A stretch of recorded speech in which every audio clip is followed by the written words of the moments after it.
നിങ്ങളവിടെ അടിച്ചു പൊളിക്കുകയാണ്, ഭയങ്കര ആരവം മോളോ ഒക്കെ ഉണ്ടാക്കിയ കേരള വിഷന്റെ സ്റ്റാളിന്റെ മുന്നിൽ എത്ര ജനക്കൂട്ടമാണ്. എങ്ങനെയുണ്ട് ഇപ്പോ? തകർന്നോ? ക്ഷീണിച്ചോ? തളർന്നോ? ഒക്കെ ഇവിടെ ആരവങ്ങൾ അടങ്ങുന്നില്ല, ഇങ്ങനെ തുടർന്നു പോവുകയാണ്. അപ്പോൾ ഇതൊക്കെ ഓർഗനൈസ് ചെയ്ത വലിയൊരു സംഘാടക സമിതിയുണ്ട്. നമ്മൾ അവരുടെ പ്രയത്നം, അവരുടെ കഴിവ്, അവരുടെ ക്രിയേറ്റിവിറ്റി മുഴുവൻ ഇവിടെ പ്രയോഗിച്ചുകൊണ്ടിരിക്കുകയാണ്. സംഘാടനത്തിൽ നിന്നും ഒരു തരം വീഴ്ചകളും ഇല്ലാതെ അവർ മുന്നോട്ട് കൊണ്ടുപോകുന്നു. ഇപ്പോൾ എൻ്റെ കൂടൊപ്പം മിനിസ്റ്റർ ബാലഗോപാലിന്റെ ഒപ്പം തന്നെ പ്രിയപ്പെട്ട നമ്മുടെ കോവൂർ കുഞ്ഞുമോനുമല്ലുണ്ട്. ഇപ്പൊ നമുക്ക് അവരെ വിശിഷ്ടാതിഥികളായി നമ്മുടെ സ്റ്റുഡിയോയിലേക്ക് എത്തിയിരിക്കുന്നു. കേരള വിഷനൊപ്പം ചേരുകയാണ്. മിനിസ്റ്റർ സ്വാഗതം.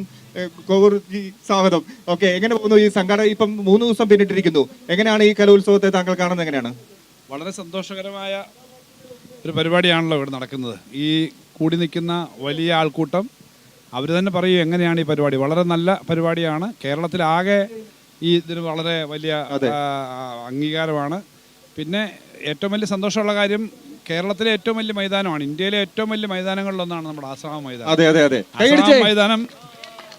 ആ മൈതാനത്ത് തന്നെ ഇത്രയും ആളുകൾ വന്നിട്ട് ഈ തിരക്ക്, ഇത്രയും ആൾ വരണമെങ്കിൽ എന്തൊരു തിരക്കാണ് ഇവിടെ. അപ്പോൾ ഇത്രയും വലിയ മൈതാനമാണ്, എല്ലാവരും ഉൾക്കൊള്ളാൻ പറ്റുന്ന മൈതാനമാണ്.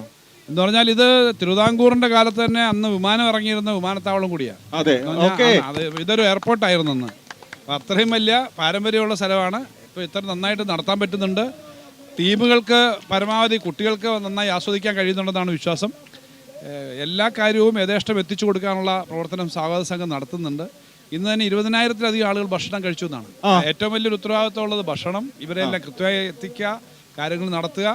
അപ്പീൽ വഴി 3000-ലധികം ആളുകൾ പങ്കെടുത്തു. അപ്പൊ അതൊക്കെ വലിയ ഉത്തരവാദിത്തങ്ങളാണ്. നല്ല വളരെ സന്തോഷമുണ്ട്. നിങ്ങളെ പത്രപ്രവർത്തകരും ഒക്കെ വളരെ സഹായകരമായി നല്ല നിലപാടാണ് എടുക്കുന്നത്. കൊല്ലംകാരോട് എന്താണ് പറയാനുള്ളത്? പ്രത്യേകിച്ച് കൊല്ലംകാരോടെയും കേരളത്തിലെ എല്ലാവരോടെയും പറയാനുള്ളത്, മനുഷ്യന് ഏറ്റവും സന്തോഷമായിട്ട് ജാതി മത വ്യത്യാസത്തിനൊക്കെ അതീതമായി, വർഗീയതയ്ക്കൊക്കെ എതിരായി എല്ലാവരും ഒരുമിച്ച് ചേർന്ന് നിൽക്കാൻ പറ്റുന്ന ഇത്തരം പൊതുസ്ഥലങ്ങൾ ആവശ്യമാണ്. അതാണ് ഇതിന്റെ കൂട്ടായ്മ.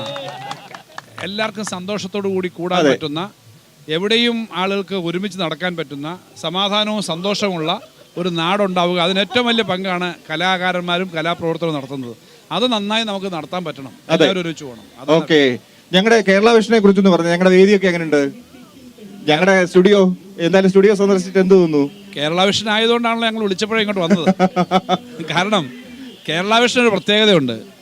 മറ്റ് ചാനലുകളൊക്കെ വലിയ സ്ഥാപനങ്ങളുടെ പൊതുവിൽ, ഞാൻ പറഞ്ഞത് കൈരളി പോലുള്ള ചാനലുകളുണ്ട്, അതൊക്കെ ഞങ്ങൾ പൊതു പ്രസ്ഥാനം, അതൊക്കെ അതൊരു കൂട്ടായ്മയാണ്, അല്ലെങ്കിൽ. പക്ഷേ ഈ കേരള വിഷൻ കേരളത്തിലെ കേബിൾ ഓപ്പറേറ്റർമാരുടെ എല്ലാം കൂടിയാണ്.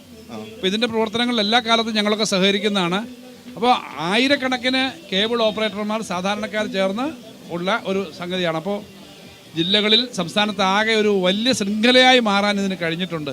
കേരള വിഷൻ കൂടുതൽ നന്നായി, കൂടുതൽ പ്രാദേശിക വാർത്തകൾ ഉൾപ്പെടെ കൊണ്ടുവന്ന് മുന്നോട്ട് പോകുന്നുണ്ട്. അതോടൊപ്പം തന്നെ ഇപ്പൊ കേരള വിഷനാണ് നമ്മുടെ കെ ഫോണുമായിട്ട് ഏറ്റവും കൂടുതൽ സഹകരിച്ച് പ്രവർത്തിക്കുന്നത്. ഏറ്റവും നല്ല ചാനൽ, ഏറ്റവും ക്ലാരിറ്റിയുള്ള കേരളത്തിന്റെ ഉൾപ്രദേശങ്ങൾ വരെ ആ ചാനൽ എത്തിക്കുന്നതിന്, അതിനകത്ത് നെറ്റ് കണക്ടിവിറ്റിക്ക് വേണ്ടി, ഇന്റർനെറ്റിന് വേണ്ടിയിട്ടും കാര്യമായിട്ട് പ്രവർത്തിക്കാൻ വരുന്നുണ്ട്. അപ്പം ജനകീയമായി കാര്യങ്ങൾ ചെയ്യുന്നതിന്റെ ഒരു അംഗീകാരമുണ്ട്. അതുകൊണ്ട് കേരള വിഷൻ കൂടുതൽ ജനകീയമായി ജനങ്ങളുടെ വാർത്ത കൊടുത്ത് സമൂഹത്തിനെ ശക്തമാക്കാൻ പ്രവർത്തിക്കുന്ന ഒരു ചാനൽ എന്ന നിലയിൽ കൂടുതൽ നന്നായി പ്രവർത്തിക്കട്ടെ. ഒന്ന് കേരള വിഷന് വേണ്ടി ഒരു കയ്യടി. എല്ലാവരും ഒരു കലാപ്രകടനം നടത്തുവോ? പാട്ട് പാടുവോ? നിങ്ങൾ നടത്തുന്നതൊക്കെ കണ്ടുകൊണ്ട്